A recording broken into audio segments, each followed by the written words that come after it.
Hola queridos amigos de Contexto. Amigos, hoy venimos con un tema sobre educación, sobre cómo los sistemas educativos se adaptan a los cambios. Cada vez suceden pues estos cambios a mayor velocidad. Cuando hay grandes transformaciones tecnológicas, la vida cambia. La producción de bienes y servicios y la educación se adecúan poco a poco a lo que se convierte en una nueva forma de vida. Nos encontramos a la puerta de la transformación de la cuarta revolución industrial, la llamada 4.0, la transformación de la inteligencia artificial o IA. Nos preguntamos cuál es su potencial, aún no lo sabemos, pero a medida en que las sociedades y los sistemas educativos y tecnológicos se adapten y formen individuos que manejen esta nueva tecnología, podremos competir en la economía global que amenaza en desplazar a los rezagados. ¿Cómo podemos enfrentar esta situación? Desde la realidad dominicana me refiero. ¿Cuáles son los cambios fundamentales que debemos hacer en la educación si aún no hemos podido formar profesionales terminados para lo que se llamó la tercera revolución? El tema de este programa de hoy es uno de esos que surgen de conversaciones entre la doctora Jacqueline Malagón y yo, que con su experiencia pues lo llevamos a cabo. Ella desde muy joven, a través de toda su carrera, ha estado muy interesada en ese solape entre la demanda educativa del mercado dominicano y lo que se ofrece en las universidades y escuelas técnicas. Y ella es quien me ha propuesto analizar el mercado actual con el doctor José Oviedo, sociólogo, y la gestión universitaria con este tema, con el tema de la gestión universitaria para la formación y sus implicaciones.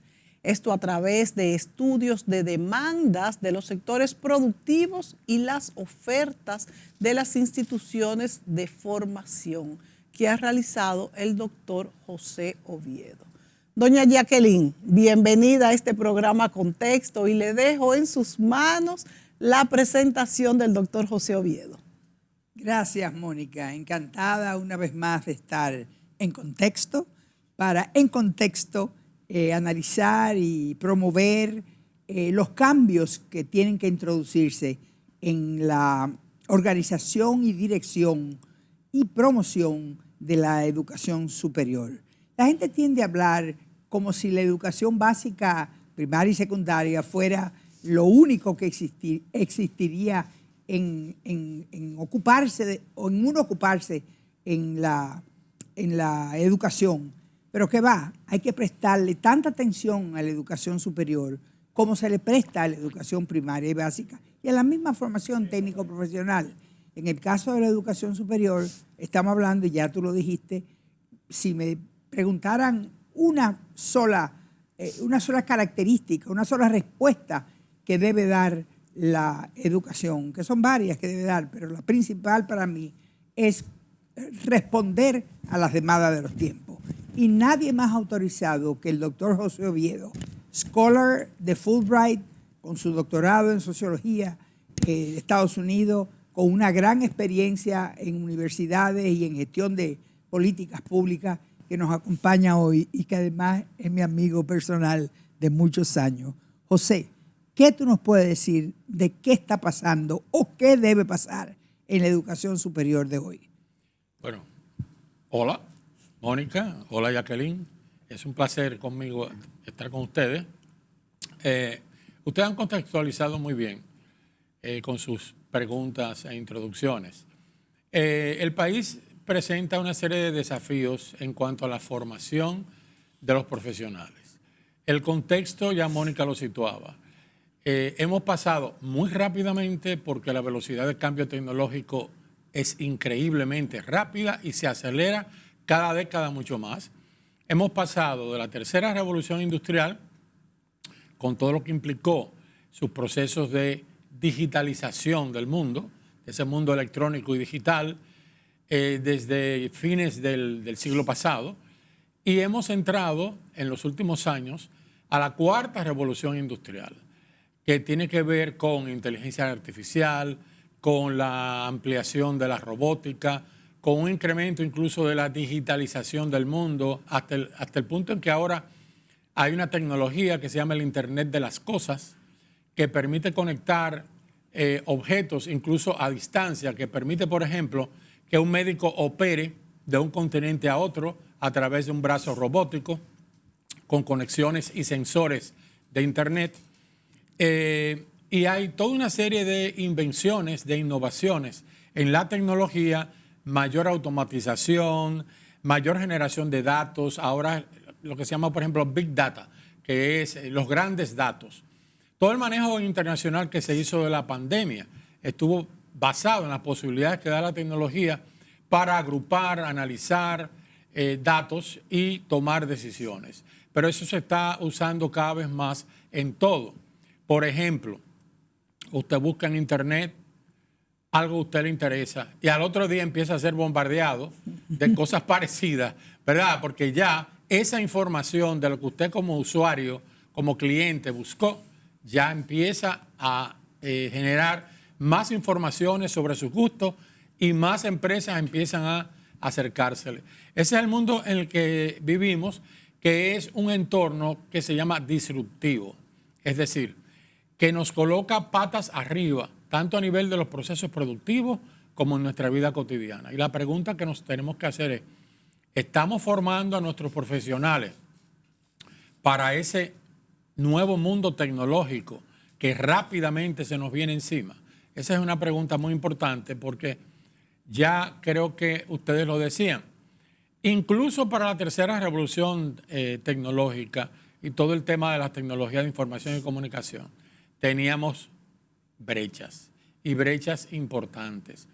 Nosotros hicimos 2 estudios, uno para ANGE en el 2015, otro para el BID en el 2020, ambos dirigidos por Jacqueline.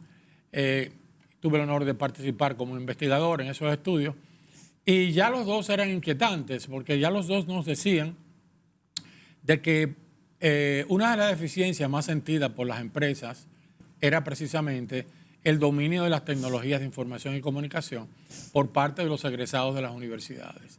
Y eso para la tercera revolución industrial era clave para que las empresas pudieran ponerse al día en términos de conocimiento, productividad, competitividad, etcétera. Hay un tema, José, que me gustaría que tú mencionaras, que es de extrema urgencia mundial, y me refiero al tema del ambiente y cambio climático. Tiene que estar incluida como prioridad en la enseñanza, no solamente universitaria a un nivel más alto, pero también tiene que estar enseñada en los niveles básicos, porque el hombre tiene que prepararse para las amenazas que dicen que la naturaleza nos está enfrentando. Y hoy, ahora mismo, estamos frente a un huracán terrible en la Florida que no sabemos sus consecuencias, no sabemos si van a morir gente, lo que sabemos es que está inundada las ciudades, pero el cambio climático es algo, José, que me gustaría que tú lo comentaras, porque sé que tú sabes de eso. Bueno, te voy a dar un ejemplo. En la investigación que hicimos para el BID, que fue precisamente sobre la formación de los profesionales para el sector agropecuario, se hicieron entrevistas a empresas, se hicieron entrevistas a profesionales egresados de las universidades, y luego se cruzaron. Y una de las debilidades que plantearon tanto los egresados de universidades como las empresas en su demanda de profesionales es las capacidades de los profesionales de crear medidas de adaptación de la agropecuaria y de la agroindustria al cambio climático. Algo fundamental, porque nosotros somos una isla y las islas son de las más vulnerables a los cambios climáticos. Yo creo que la nuestra es de las más vulnerables del mundo. Es una de las más vulnerables del mundo. Bueno, correcto. Inclusive la agricultura que nosotros cultivamos, una agricultura que se llama ya agricultura inteligente. Sí. Eso es un término que se ha acuñado en los últimos años. Yo no recuerdo a principios de este siglo, a fines del siglo pasado, que se hablara de agricultura inteligente. No digo que no lo hubiera, digo que hubiera llegado a nosotros. Sí, bueno, es que ahora los sistemas inteligentes de producción se están apropiando de todos los ámbitos productivos, incluyendo la agropecuaria y la agroindustria. El tema es que nuestros profesionales no tienen esas competencias en su mayor parte. Entonces, el mundo va caminando rápidamente hacia eso y la formación universitaria tiene un ritmo muy lento de adaptación a esas grandes necesidades que está planteando el cambio tecnológico en el mundo. Y tú mencionas el cambio climático, que es absolutamente imperativo que nuestros profesionales sepan cómo adaptar la producción a los cambios climáticos. Pero hay otros temas también que son más bien humanísticos. El tema ético, porque cuando tú tienes inteligencia artificial, eso te crea una serie de dilemas éticos. ¿Cómo tú la aplicas en medicina? ¿Hasta dónde tú la aplicas en medicina? Por ejemplo, para dar un caso, ¿no? ¿Cómo tú la aplicas en la agricultura? ¿Qué nuevos cruces genéticos tú realmente puedes crear sin hacer una serie de alteraciones en el equilibrio ambiental? Todos esos temas son claves y tampoco estamos formando en esa dirección. Y incluso si nos retrotraemos un poco más atrás, tengo entendido que doña Jacqueline Malagón fue una de las que participó muy directo en lo que fue la formación del Infotep, algo que fue creado para suplir esas necesidades de la tercera revolución industrial. Y a pesar de que el Infotep es una institución maravillosa que brinda esas herramientas a un público muy diverso y también a personas de escasas posibilidades.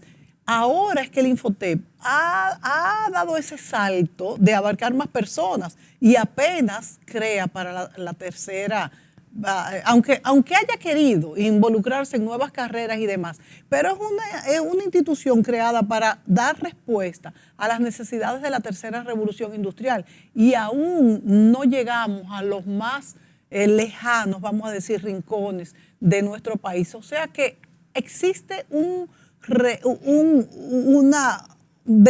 vamos a decir, ¿cómo se dice? Cuando no llegamos a todo todavía, aún en la tercera... Recurso. No, ¿cómo se dice? Un rezago fuerte todavía en base a la tercera respuestas de la tercera revolución industrial. Bueno, como fundadora del Infotep y todavía estando hoy como asesora general, seguido los 44 años que lleva el Infotep, te puedo decir, y lo dije el otro día a autoridades altas que estaban hablando de los sistemas educativos, de la falla de uno y de la falla del otro. Si se hiciera un análisis objetivo de cuáles sistemas están más a la vanguardia, el Infotep la gana de calle.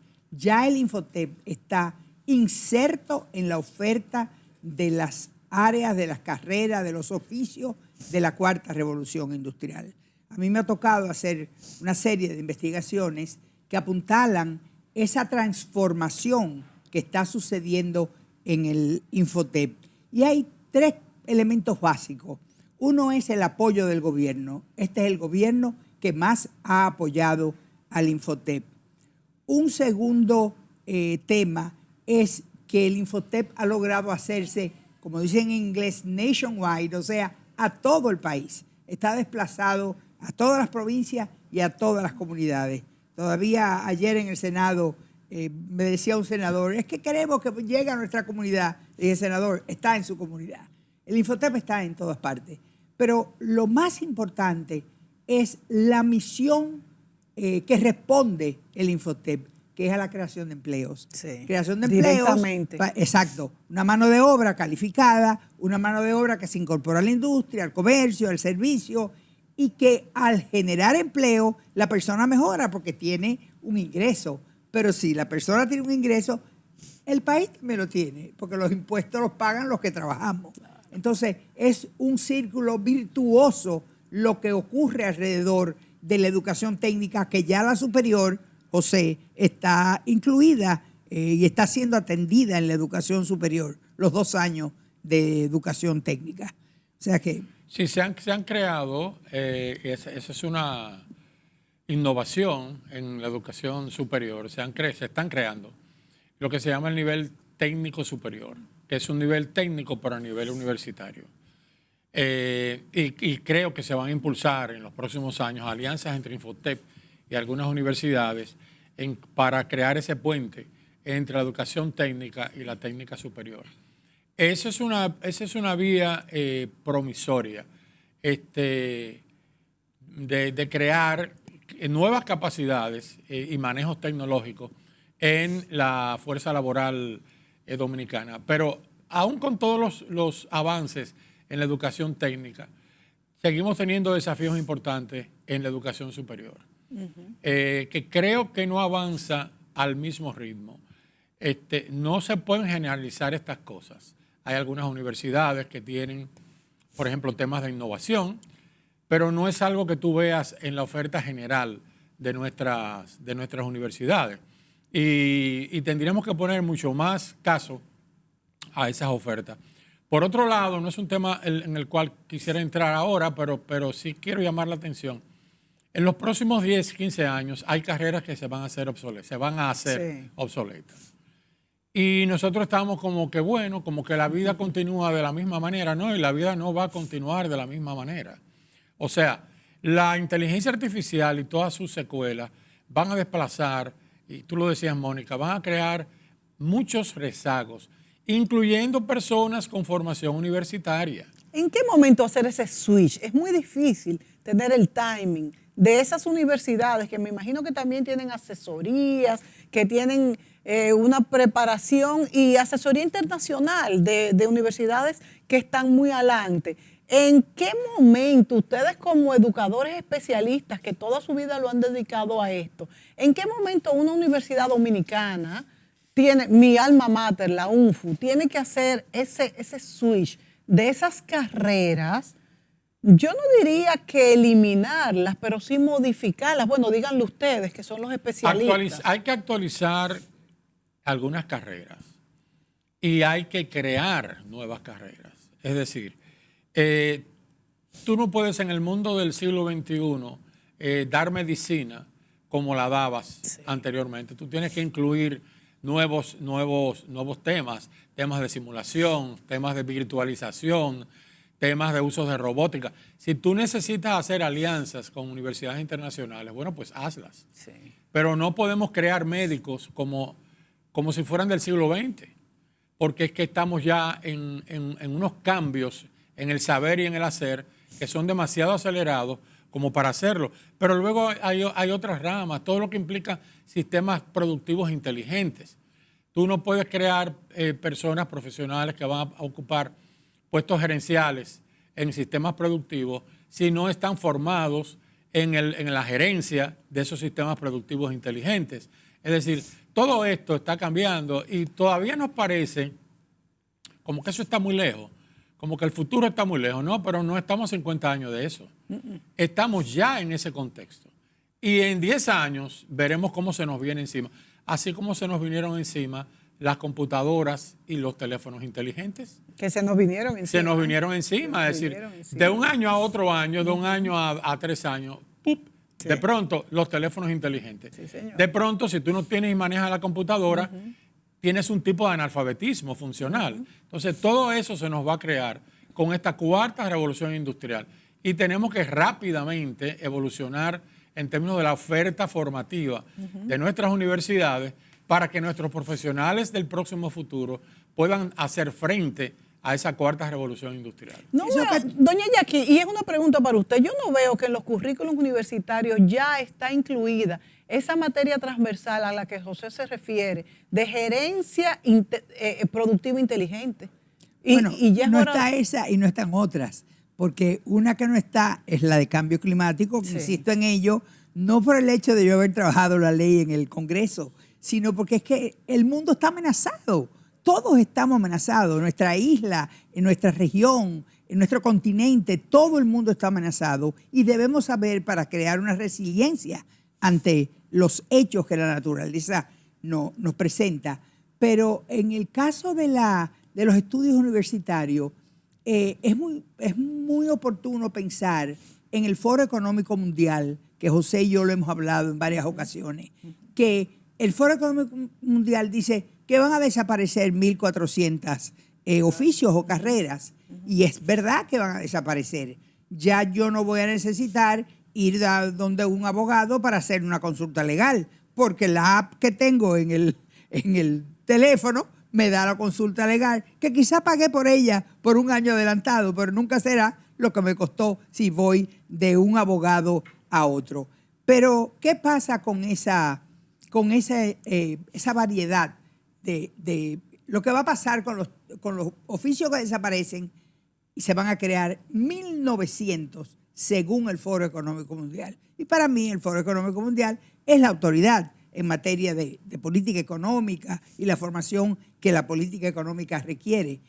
¿Y qué pasa entonces?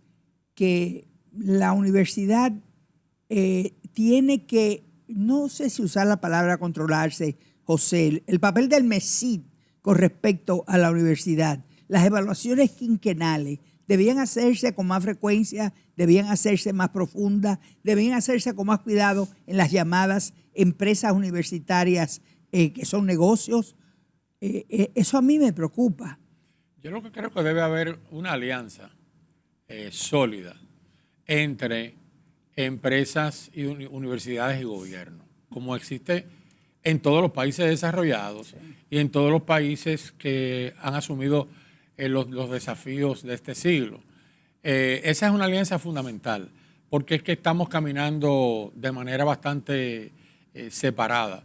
Y aunque se hacen estos estudios periódicamente y se presentan, y el gobierno y las universidades están más o menos conscientes de estas necesidades, pero no hay como ese escenario que presione fuertemente para beneficio del país. Pero ¿por qué? Si a ambas instituciones y al gobierno también, o sea, le conviene a las empresas, le conviene a las universidades y le conviene al gobierno y al país. ¿Por qué? ¿Qué falta? Déjame decirte que dentro de la Asociación de Industria, donde trabajé 12, 14, 15 años y fui la que diseñé el Instituto de Excelencia y Gestión Empresarial, la Asociación de Industria llegó en el segundo Congreso Industrial a plantear en un grupo que era mixto de todos los sectores, éramos 8 o 10, plantear dentro del concepto de la pasantía la unión de universidad, gobierno, o sea, gestión desde el punto de vista de política pública, y el estudiante que aprendía en la práctica, y muchas veces se quedan con el muchacho. Lo que pasa en la formación dual, claro. Tú la conoces, José, la formación dual del Infotep. Tenemos el 95%, por no decir más, de los estudiantes del Infotep que van a la formación dual. Dual significa que la práctica la hacen en una empresa y la teoría la hacen en el Infotep. La gran mayoría, si no todos, se queda trabajando para la empresa. O sea, es una forma de insertarlos de inmediato en la empresa. Ahora, aquí no llegó a terminarse por razones quizás baladíes. No fraguaron la política pública con la política industrial, con las mismas universidades, y se quedó en el aire. Pero yo creo que el MESID y quizás el CONEP debían asumir con las asociaciones de universidades, está la ADRO, está la ADOU, está la de universidades católicas, buscar un acuerdo que realmente logre lo que José está planteando, porque esa conjunción, ese abrazo que se darían las empresas, las universidades y las políticas públicas que emanan del Ministerio de Educación Superior va a ser extremadamente valioso para crecer en industria, en el comercio, en los servicios, en todo, y creciendo en ello está creciendo el empleo y está creciendo el bienestar del país. Mira, a nivel de pasantías hemos avanzado, a nivel de lo que ahora se llama prácticas profesionales. Hemos avanzado, hay muchos acuerdos entre las universidades y las empresas en términos de los últimos ciclos de los estudios de los muchachos, incluso desde el inicio de sus estudios. En lo que todavía no se ha logrado es ese escenario ya macro entre gobierno, universidades y asociaciones empresariales para redefinir, actualizar y crear nuevas carreras con las tecnologías emergentes, lo que es la oferta curricular del país. Y en eso es que tenemos que, me parece a mí, crear las bases para una alianza, pero en función de diagnóstico, de estudios serios realmente, que te identifiquen cuáles son las necesidades en el presente y en el próximo futuro. Porque si tú solo identificas las necesidades presentes, te van a faltar necesidades del próximo futuro. Claro. Hay muchas tecnologías del próximo futuro que aún son muy incipientes en República Dominicana. Una proyección, no es un... Tenemos que proyectar, porque además cuando tú te gradúas, tú no te estás graduando para los próximos 5 años, claro. Tú te estás graduando para la vida. Entonces se necesita que la formación también proyecte a futuro estos cambios que están pasando. Y quiero aclarar un segundito algo, porque me van a oír hablar, yo soy sociólogo, ¿verdad? Y siempre he sido un gran defensor de las humanidades. Me van a oír hablar mucho de tecnología. Obviamente que con todo esto van los temas de cambio climático, porque uno de los desafíos de la propia tecnología va a ser cómo ayudar a hacernos más adaptables al cambio climático y a generar menos cambio climático. Pero también está el tema ético, el tema de los valores, el tema de la filosofía. Yo no concibo un mundo humano sin filosofía. Es que una cosa no excluye la otra, ¿no? Tú tienes, por ejemplo, universidades extraordinarias como MIT o Harvard, que sí, son extraordinarias en tecnología, pero también lo son en humanidades. Entonces no son excluyentes una y la otra. Dos cosas, José. Me encanta que hable de las humanidades. Ya en este programa con Mónica hemos dedicado algunos programas al tema de las humanidades, que hoy en día no se concibe que un profesional está acabado, está completo, si no tiene ingredientes de las humanidades. Llámese filosofía, llámese ética, llámese historia, llámese arte. Todas esas áreas del saber influyen en acabar al profesional, porque no es solamente que sea un buen médico o que sea un buen arquitecto, tiene que ser primero un buen ciudadano. Y ese buen ciudadano será médico, será arquitecto, pero tendrá que tener otras cualidades ajenas al diseño o ajenas a la cura que son necesarias en el mundo de hoy y que, como tú bien dices, se proclaman, se piden, se están gritando a través de las humanidades. Pero termino diciendo esto. Hay una palabra clave que tú la dijiste en español, yo la voy a decir en inglés. Es lo que los americanos están llamando el reskilling, o sea, la recapacitación. Porque el oficio, la carrera puede desaparecer, pero se puede readaptar. Entonces, las universidades tienen que estar abiertas a ofrecer el llamado reskilling o readaptación, recapacitación, reentrenamiento. Claro, porque si no, muchísimos profesionales quedarían fuera del juego. Y también hemos hecho aquí con la doctora Jacqueline Malagón programas, por ejemplo, con el rector de INTEC. Justamente lo hicimos hablando del éxito que ellos han conseguido, colocando, o sea, que los estudiantes que salen graduados de INTEC tienen un alto porcentaje de colocación en sus empleos rápidamente, y el mismo rector y la doctora Jacqueline Malagón pues coincidió en que otras universidades dominicanas también lo tienen, de manera que estamos consiguiendo esto, lo que decía el doctor José Oviedo, de que las universidades se alíen con lo que serían empresas para futuros puestos de trabajo. Pero ¿hasta qué punto realmente todas las universidades lo están haciendo? Porque también es cierto que hay un porcentaje más elevado de lo que nos gustaría de desempleo. Podría ser que se debieran mucho en parte, no solamente a los estudiantes más jóvenes recién graduados, sino también donde existe este desfase a lo que apunta Jacqueline Malagón, de que hay que reeducar y volver a entrar en el mercado. Pero también nos preguntamos entonces, y es algo que me gustaría que ustedes me contestaran, ¿hasta qué punto las escuelas secundarias están preparadas? Dan un individuo que ya está apto para entrar a esa universidad, escuelas públicas, escuelas privadas, ¿hasta qué punto también este es un hándicap, un impedimento? Antes de que Jacqueline hable de esa parte, sí, que es la que ella se dedica también, yo un poco menos. Mira, el tema de la relación de las universidades con las empresas no es tanto de colocación. Hemos avanzado bastante en ese proceso de colocación.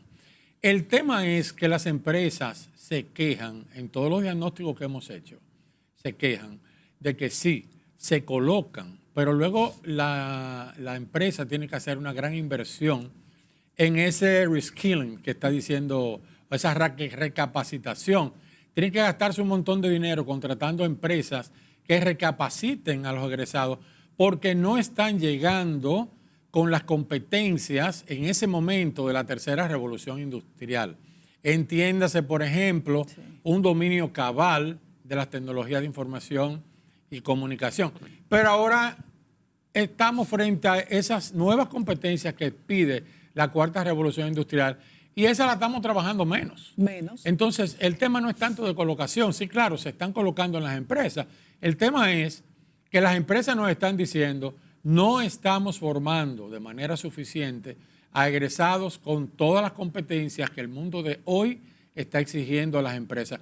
Y eso te crea como país un tema de competitividad. Claro. Y te voy a dar un ejemplo.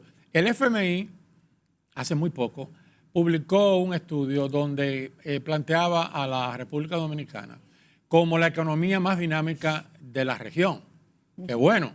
Por otro lado, el Banco Mundial publicó otro estudio diciendo que, bueno, todas estas bonanzas de la economía dominicana, pero que tenemos un problema de productividad.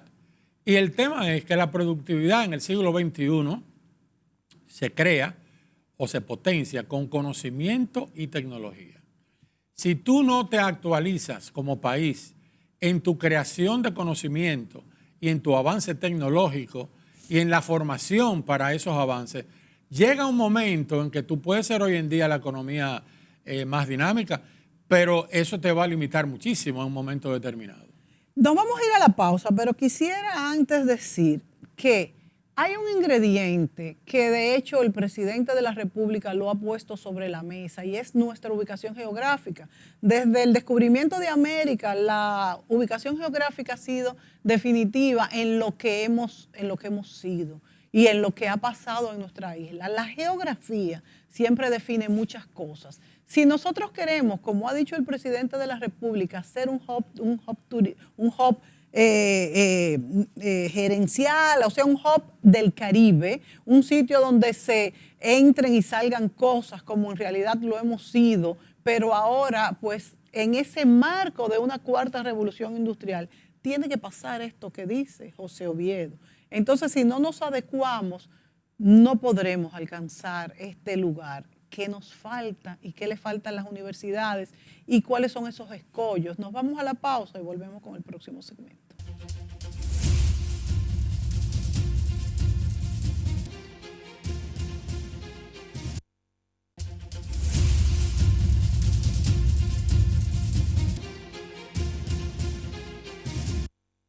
Bueno, tenemos dos personalidades dominicanas que siempre han trabajado en esta área de educación en la República Dominicana, por lo que tienen mucha experiencia.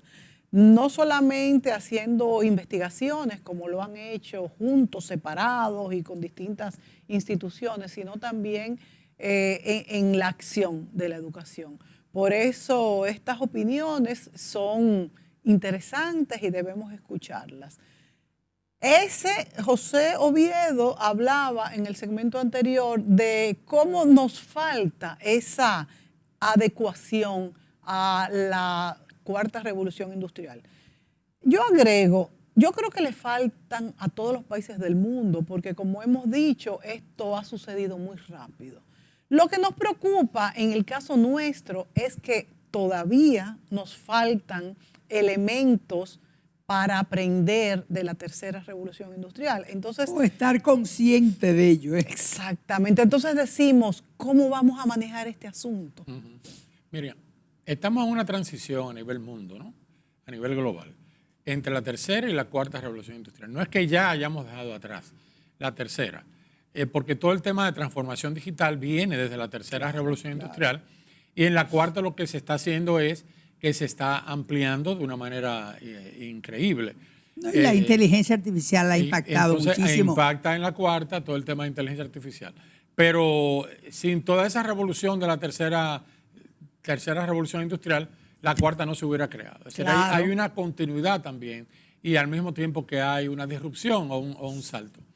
Entonces, tenemos que preparar para las dos, porque tampoco nuestra economía es la economía de Singapur. Nosotros tampoco podemos preparar ahora solo para la cuarta revolución industrial, porque no estamos solamente ahí. Lo que he leído últimamente es que hay unos 30 países del mundo que están en la vanguardia de la cuarta revolución industrial. En esos países, la relación entre investigación, universidades, empresas, gobierno es muy fuerte. Y eso es lo que en nuestro país tenemos que consolidar. Y eso implicaría un empuje por parte del gobierno, que debería ser el motor, porque es el Estado el que tiene que proyectar el futuro del país y entonces establecer el escenario para que los distintos actores puedan aliarse y empujar en ese sentido. Entonces, en ese sentido, a mí me parece que MESID podría tomar las riendas de esa alianza, pero también creo que nuestras asociaciones empresariales en nuestro sector privado, en algunas áreas como turismo, por ejemplo, ha tenido incluso a veces más empuje que el Estado y ha como alado al Estado en ese camino. Es decir, como debe ser. También yo pienso que las grandes asociaciones empresariales tienen un rol muy importante que cumplir y que alar nuestras universidades para que nuestra oferta curricular se actualice y dé más respuesta incluso a la tercera revolución industrial y respuestas emergentes a la cuarta revolución industrial. En un momento como el que vivimos, doña Jacqueline, en nuestro país, y ahora me refiero a que tenemos más dinero que nunca en el sector de educación, creo que esto es propicio para hacer esta transformación, ya hablando de la escuela secundaria, donde todavía nos falta tanto, porque no es la primera vez que vamos a hablar ni que hemos hablado de que quedamos muy mal en las pruebas como las pruebas PISA. Entonces, un joven que llega muy mal del bachillerato a una universidad le va a dar mucho trabajo mantenerse en un buen nivel. Entonces, ¿qué hacer? Bueno, tú le pones el dedo en la llaga, porque el tema de que las universidades reciben estudiantes que según el Banco Mundial, según la UNESCO, según UNICEF, según organismos internacionales de los más reputados, la economía dominicana es la de mayor crecimiento, es la de mayor fortaleza. Pero yo me pregunto, ¿cómo podemos serlo de manera sostenible si tenemos el capital humano más pobre? Y no es que yo esté diciendo o desacreditando el capital humano, porque yo sería parte de ello. Es que las pruebas en que nuestros muchachos participan desde el año 2008 en todas las pruebas regionales, que están conducidas la mayoría por la UNESCO o la OCDE, también en PISA quedamos en último lugar. Entonces, ahí hay una discrepancia, hay una dicotomía. ¿Qué pasa con que somos la mejor economía, pero tenemos el peor capital humano? ¿Qué va a pasar? Que si nosotros no hacemos un match, nosotros no hacemos que se abracen ambos, el desarrollo sostenible no se va a garantizar. En algún momento va a haber un colapso, porque no tenemos un capital humano que le haga frente a los cambios de los cuales está hablando José Oviedo. En otras palabras, si tuviéramos, invirtiendo un poco el razonamiento, ¿qué pasaría si tuviéramos un capital humano mucho más desarrollado? Si aún con un capital humano, sí, con los problemas que tiene, ¿verdad?, nuestra economía ha podido avanzar, ha avanzado hasta cierto punto. Hasta cierto punto porque es una economía que también crea a muchos rezagados. Es una economía que todavía tiene grados de exclusión social importantes. Las brechas. Desempleos, desigualdades muy importantes. Y eso no se nos puede olvidar. Pero si nosotros subimos el nivel del capital humano, esa desigualdad social va a disminuir sustancialmente, porque está basada en desigualdades en capacidades y competencias. Es decir, la persona que no ha recibido una buena educación no puede insertarse adecuadamente, no puede tener una vida digna en su futuro, porque no tiene las herramientas para poder hacerlo. Yo creo que el país tiene que trazarse un programa revolucionario en educación primaria y secundaria. Yo creo mucho en los politécnicos. Sí, yo también. Yo creo que el egresado de los politécnicos tiene un perfil muy interesante, tiene unas capacidades que el egresado de la escuela secundaria normal no tiene. y creo mucho en la extensión y la ampliación de los politécnicos, que es algo que estamos haciendo y que quizás deberíamos hacer todavía mucho más. Es bueno señalar que los politécnicos también preparan para el empleo inmediato. Correcto. Y a mí me tocó hacer un estudio, no quiero hablar mucho de las cosas que yo hago, aunque la gente sabe que vivo trabajando, ¿no? Pero recientemente me pidieron un estudio, en el Infotep fue que lo pidieron, para que analizara la transversalidad de la educación técnico-profesional en el MESIT y en el MINER. Y yo llegué a la conclusión, después de una serie de 60, 70, 80 páginas, que tal transversalidad aplicada en los tres subsistemas iba a producir mayor calidad y iba a requerir menos recursos. No para que le quitaran dinero al 4% de lo que le dan al MESIT o lo que le dan al Infotep, sino para que ese dinero que se liberaba, porque había la unión de los tres subsistemas, donde uno ayudaba al otro, se usara en el aula. ¿Por qué tiene que usarse en el aula? José, lo que hemos hablado.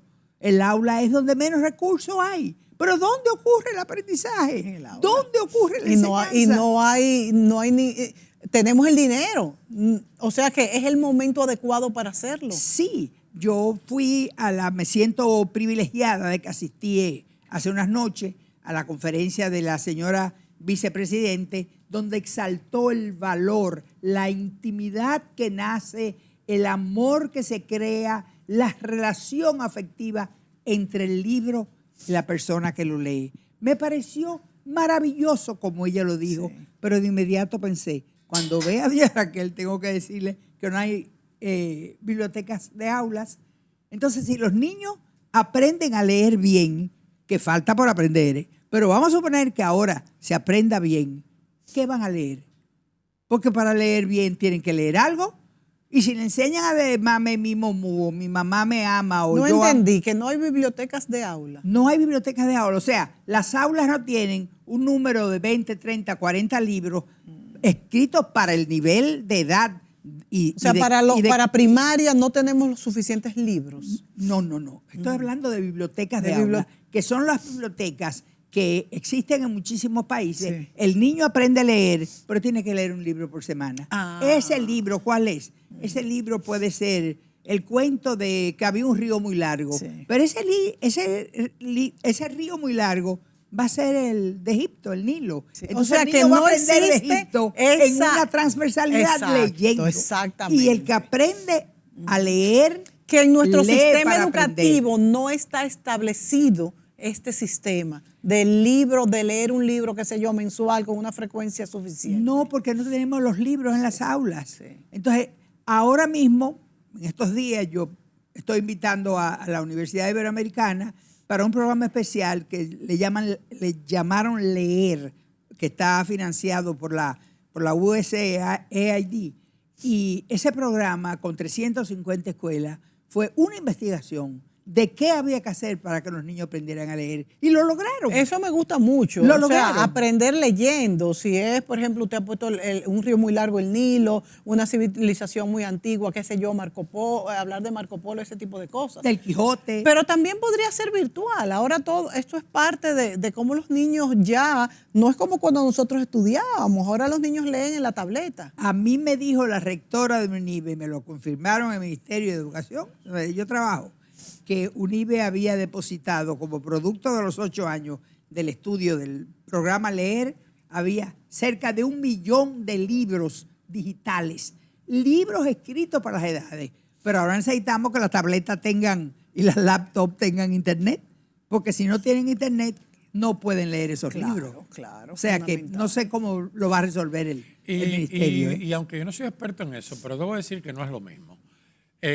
Primero porque las pantallas, sabemos que tú no puedes poner a un niño a que esté 2 horas, 3 horas en una pantalla, ni a un adulto tampoco, porque tiene una serie de consecuencias visuales e incluso en el cerebro. Entonces el libro sigue siendo, tú puedes tener todas las tabletas que tú quieras, pero el libro sigue siendo el instrumento.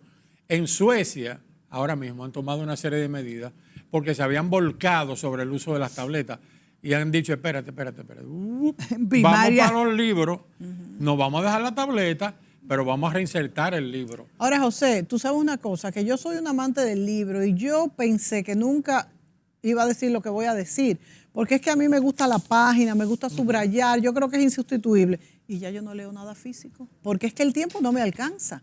Entonces todo, y es verdad que cuando me acuesto tengo los ojos, como decimos en buen dominicano, como dos huevos fritos.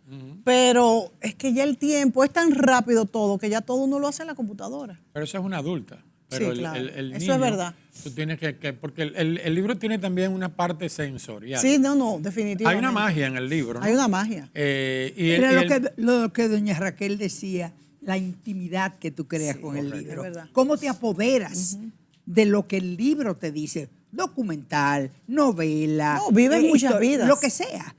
Vives muchas vidas. Vives muchas vidas. Y yo lo digo en una frase media cliché. Si no aprendes a leer, no vas a leer para aprender. Sí. Y cuando tú lees para aprender, te enamoras de la lectura y aprendes para toda la vida. Otra parte importante en este abordaje de lo que es una cuarta revolución industrial a la que tenemos que incorporarnos en la educación es la parte ética. Ya la hemos mencionado, pero nunca la parte ética quizás había sido tan necesaria como en este momento, donde podemos sentir la sensación, y yo no sé si es sensación o realidad, que las máquinas pueden sobrepasarnos, por ejemplo. Entonces, Hay ese miedo, ¿eh? No sé si hasta qué punto hay una conciencia de la importancia de una parte ética adaptada al momento que vivimos. Es la reglamentación del uso de la inteligencia artificial. La del UNESCO le ha servido de modelo al mundo entero. Yo no sé aquí quién está trabajando en ello, pero los que trabajamos por nuestra parte estamos conscientes de que tenemos que limitar el uso de la inteligencia artificial. Una de las características de reglamentar su uso, una de las características de la cuarta revolución industrial es la integración entre tecnología y biología. Y eso no es una nueva época para la humanidad.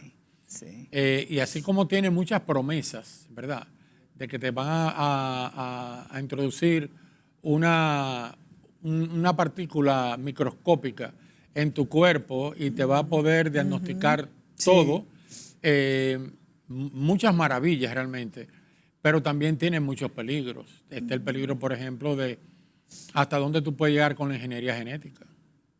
Claro. En estos días vi que habían creado no sé dónde una fábrica de niños in vitro. Sí, señor. Sí. Y para hacerle Pero manipulación sería verdad, genética. porque yo pensé incluso que podía ser una noticia falsa. Bueno, parece una película de ciencia ficción, pero la posibilidad ya existe. Sí. Entonces, como existe la posibilidad, es muy posible que sea... Puede pasar. Que puede pasar y que pronto sea una realidad. Sí.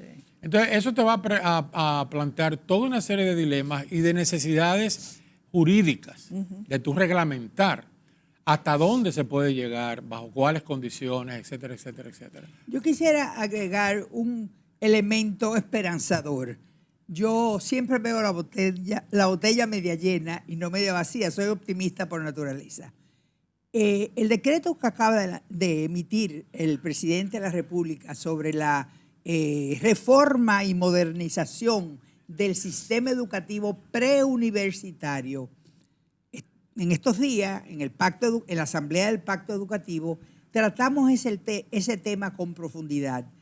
Pero ha surgido la esperanza de que entre el ministerio y los sectores sociales podamos hacer compatible que la reforma que se demanda hoy en día se haga posible. Pero esa reforma tiene que empezar en la escuela primaria, porque si no enseñamos a los niños a leer, y perdóneme el público que me está oyendo, si los niños no aprenden a leer, Noruega, Suecia se nos van a ir mucho más adelante, porque ellos están eliminando las tabletas, los niños no saben firmar. Han llegado a la conclusión de que los niños no saben firmar, y si no saben firmar, tienen que ponerle un stop y ver qué tienen que hacer. Y lo que han decidido es que en primaria sacar la tecnología de ese tipo. 2 minutos nos quedan para concluir este programa. Expectativas, diagnósticos, qué esperar, qué va a pasar, que ustedes como educadores. Bueno, mi expectativa es que sobre la base de diagnósticos podamos avanzar la oferta curricular en la educación superior y de que eso se haga a través de unos acuerdos, de un escenario institucional en que estén todos los actores, que esté gobierno, Sí. que esté sector privado, que estén las universidades. De tal manera que sean acuerdos operativos que luego se traduzcan en una oferta más actualizada por parte de nuestras universidades. Yo creo también, Mónica, esto por supuesto lo he conversado en extenso con José, yo creo también que ha llegado el momento de actualizar los estudios de demanda y de oferta. El estudio de demanda de ANGE está muy bueno. Hicieron una encuesta y grupos focales a muchísimas instituciones empresariales, pero ahora mismo yo acabo de terminar para el Infotep de nuevo, me lo pidió el ministro de Trabajo ayer o antes de ayer, acabo de terminar un estudio que es lo que las asociaciones empresariales están percibiendo o están entendiendo que son las tendencias de la formación del capital humano. Y a mí no me gustaron todas las respuestas que yo obtuve. Fueron 12 o 14 las principales asociaciones empresariales. Algunas no estaban seguras, pero eso de que no están seguras debe venir, ¿tú no crees, José, del mundo universitario? Que es el que debe plantearle, el que debe estar a la vanguardia, porque es el que hace la oferta de la formación. Es lo que hablábamos ahorita, tenemos que proyectar a futuro. Sí. Y podemos hacerlo entre todos los actores, pero hay que crear el escenario. Proyectar a futuro y hacerlo entre todos los sectores, yo creo que sería la clave del éxito. Y hacerlo rápido, y ahora que tenemos un presupuesto, vamos a decir, generoso para la educación. Muchísimas gracias a la doctora Jacqueline Malagón, al doctor José Oviedo, por analizar este tema tan importante para el desarrollo, yo diría que económico y moral de la población dominicana, de nuestro país, esa República Dominicana que tanto amamos. Amigos, será hasta la próxima. Gracias.